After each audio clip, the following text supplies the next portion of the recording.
This video is sponsored by Paradox.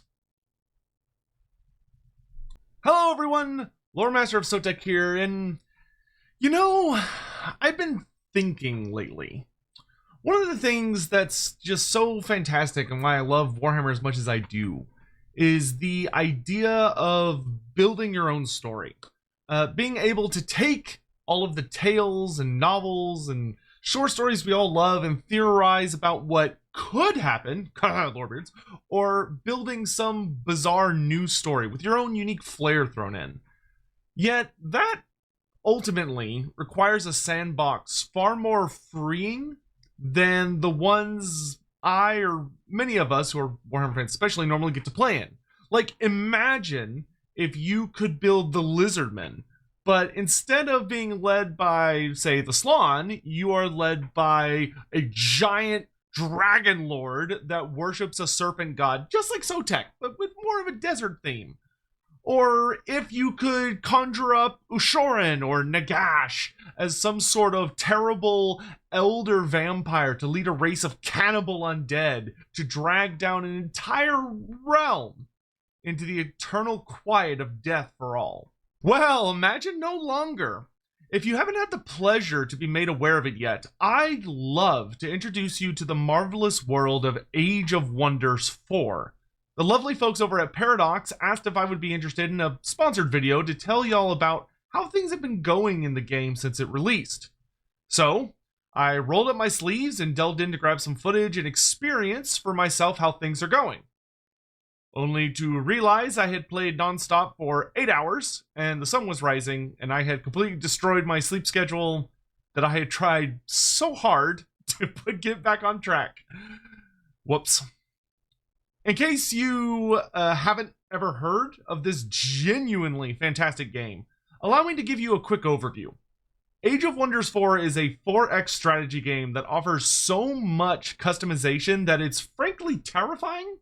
While you can absolutely play on pre-made realms, many of which feature strong and in-depth story campaigns, including using pre-made civilizations to keep things simple and straightforward, especially for new players, the true joy, I have found, is in creating your own unique civilization with which to dominate. And when I say custom building your own unique faction, I mean it. What race are they? Lizard people? Snake people? Giants? Humans? Halflings? Revenants? Mole people? Bug people? Japanese ogres / oni people? Wolf people? Goat people? And a staggering number more, because each of those ones I just listed even has its own subcategories. You design what they're good at and what they're bad at. Are your people experts at combat? Perhaps they specialize in shining golden armor and fighting in an unbreachable shield wall. Or are they more focused on wielding powers of nature and summoning the land itself as a weapon? Are they big into conjuring spirits and elemental creatures to fight for them? Do you desire cannons and guns for your armies? Dark wizards capable of mass cursing their foes and blotting out the sun itself? Why not both? Truly, the world is in your hands, and that's just figuring out the start of your faction. I haven't even discussed making the unique god eater that leads your faction. Are they a mortal that's ascended to recent godhood from among their people? Or are they an almighty dragon that looms upon a pile of hoarded gold?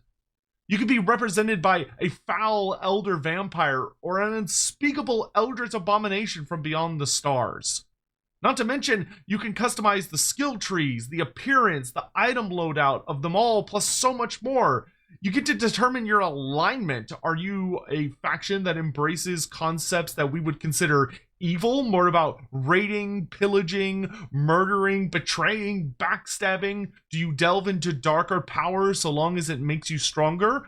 Or do you instead take a nobler path, following that of light, being kind to others, trying to embrace cooperative strategies, working with the other cities and folks you encounter, being merciful when the opportunity presents itself? It may sound overwhelming, but the game does have an excellent tutorial system built into it, especially for the more story-driven campaigns. The game also features building up titanic cities with large swaths of land and unique resources to acquire, roving bands of monsters and bizarre creatures to slay, dominate, or even ally with, and even a surprisingly in-depth diplomacy system. But the campaign map isn't the end of it, as Age of Wonder 4 features a robust turn-based combat system using hex grid style maps full of terrain effects, complex ability interactions, plus morale systems and flanking as fundamental concepts. It can get quite difficult once you have large armies clashing on the battlefield with a staggering number of unique abilities, spells, and passives going up against one another in fantastical fashion. They've also just released a brand new DLC under the title of Thrones of Blood, which introduces the new Elder Vampire leaders that can take charge of your chosen or custom-built factions, bringing all sorts of twisted new mechanics.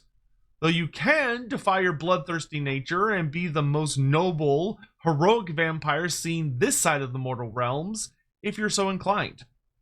In fact, before I go any further, I'm going to just I've been having it go on in the background here a little bit, but I'm going to talk a little bit just about what's been going on in some of the campaigns that I was playing and messing around with when the devs were kind enough to provide me with access to everything that's going on within Age of Wonders 4.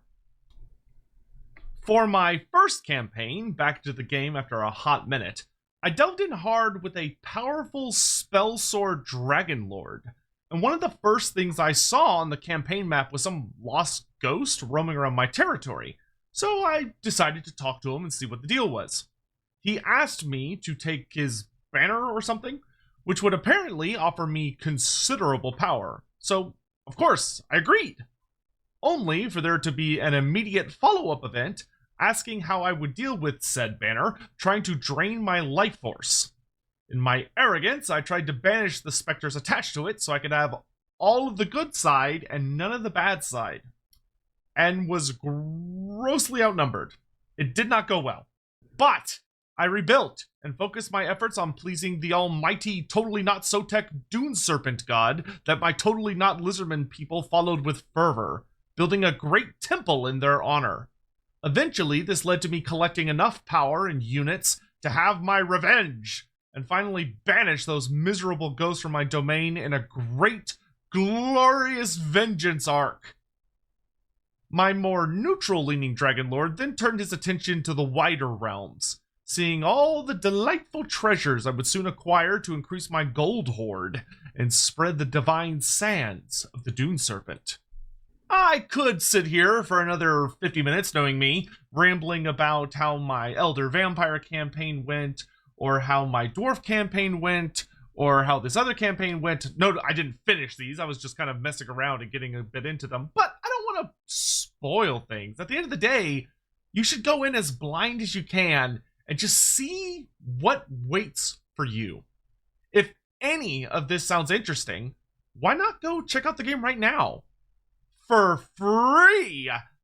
That's right! Age of Wonders 4 is running a special promotion where anyone can play the game free of charge from November 13th until November 17th to give it a try. Play as much as you want, however you want, to learn if this game scratches that itch for you. And if not, well, hey, it was a free experience, which is the best kind, right? I wonder what sort of campaign will you embark on? What will be your leader? What will be your faction? And what realm will you try to conquer? Will you try to do it through diplomacy? Raw, violent force? Economic victories? Conquering wonders? We'll have to see. I want to thank the folks over at Paradox Gaming once again for sponsoring this video. Down below in the pinned comment, you'll find all the information about the free-to-play weekend stuff, as well as any links and information you need to get to their Steam pages where you can find everything you'll need. I'd love for you to check the game out, and if you do end up playing, I'm genuinely very curious what ended up being your choice for your faction and your Gaudier. Like, you know, what was the general specs you ran? You know, I don't need to know about all the customization options, but like what, you know, what did you spec into for all your starting choices? I would be really interested to hear that. I will say the 4 campaigns that I messed around with were wildly different. So it's a good time. In any event, thank you all so much for watching. Please take care, and I'll see you around soon.